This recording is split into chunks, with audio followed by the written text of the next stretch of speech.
हैं, अगर नवरात्रि में कन्या पूजन न किया जाए तो माता रानी का आशीर्वाद अधूरा माना जाता है। बहुत समय पहले एक गांव में एक भक्त रोज माँ दुर्गा की पूजा करता था, लेकिन उसने नवरात्रि के अंतिम दिन कन्याओं का पूजन नहीं किया। उस रात उसे सपना आया। माँ दुर्गा ने कहा, पुत्र, तुमने मेरा भजन किया, दीप जलाए, मंत्र पढ़े, पर मेरे स्वरूप कन्याओं का सम्मान नहीं किया। जब तक कन्या पूजन नहीं होगा, मेरी आराधना अधूरी रहेगी। अगले दिन उस भक्त ने 9 कन्याओं को बुलाया, उनके पैर धोए, भोजन कराया और चुनरी ओढ़ाई। तभी से उसके घर में सुख समृद्धि आने लगी। क्या आपने कभी सुना है कि नवरात्रि में भूखी कन्या को भोजन कराने से आपकी किस्मत ही बदल सकती है? काफी समय पहले एक निर्धन ब्राह्मण हर साल नवरात्रि करता था। वो बहुत गरीब था, लेकिन उसके मन में माँ दुर्गा के लिए अपार श्रद्धा थी।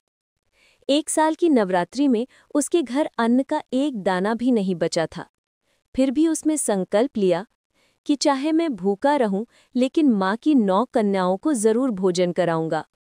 वो जंगल गया, लकड़ी काटी और बाजार में बेचकर थोड़े पैसे कमाए।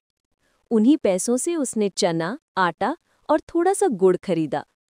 नवमी के दिन उसने प्रेम और श्रद्धा से कन्याओं को बुलाया, उनके पैर धोए और अपनी सामर्थ्य से भोजन कराया।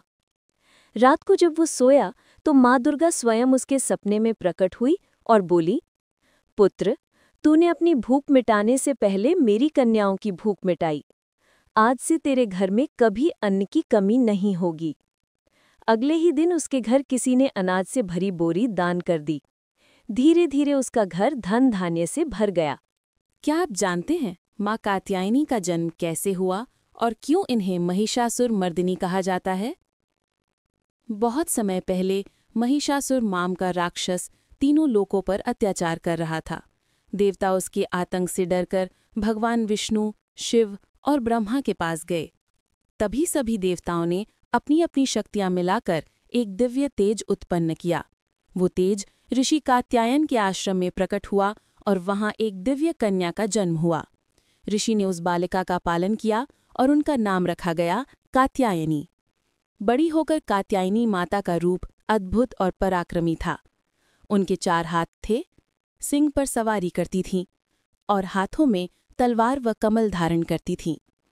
जब महिषासुर ने देवताओं पर आक्रमण किया तो माँ कात्यायनी ने अपने सिंह पर सवार होकर भीषण युद्ध किया। अंत में उन्होंने अपने त्रिशूल और तलवार से महिषासुर का वध कर दिया। इसी कारण उन्हें महिषासुर मर्दिनी भी कहा जाता है। रुको, अगर कर्ज, बीमारी और मुकदमे से परेशान हैं तो ये एक छोटा सा उपाय सुन लो। जो सुनेगा और अपनाएगा उसकी जीवन से हर संकट दूर हो जाएगा। उपाय: नवरात्रि के दिनों में सुबह सुबह स्नान करके माँ दुर्गा के सामने एक लाल फूल और एक दीपक जलाइए।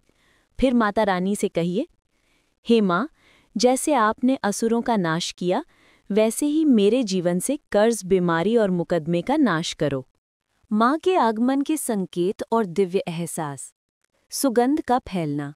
अचानक घर में या पूजा स्थान पर दिव्य खुशबू, चंदन, फूल या धूप जैसी फैल जाती है, जबकि आसपास उसका कोई कारण नहीं होता। दीपक का तेज होना। माँ के आने पर दीपक की लौ असामान्य रूप से बड़ी, स्थिर और तेज हो जाती है। मन का अत्यधिक शांत या आनंदित होना। बिना किसी कारण अचानक मन में शांति, आनंद और भक्ति का उमंग भर जाता है। अनसुनी ध्वनि या आशीर्वाद की झलक। कभी घंटी जैसी ध्वनि सुनाई देती है, कभी लगता है जैसे कोई आशीर्वचन कानों में फुसफुसा रहा हो। कन्या या स्त्री रूप में दर्शन।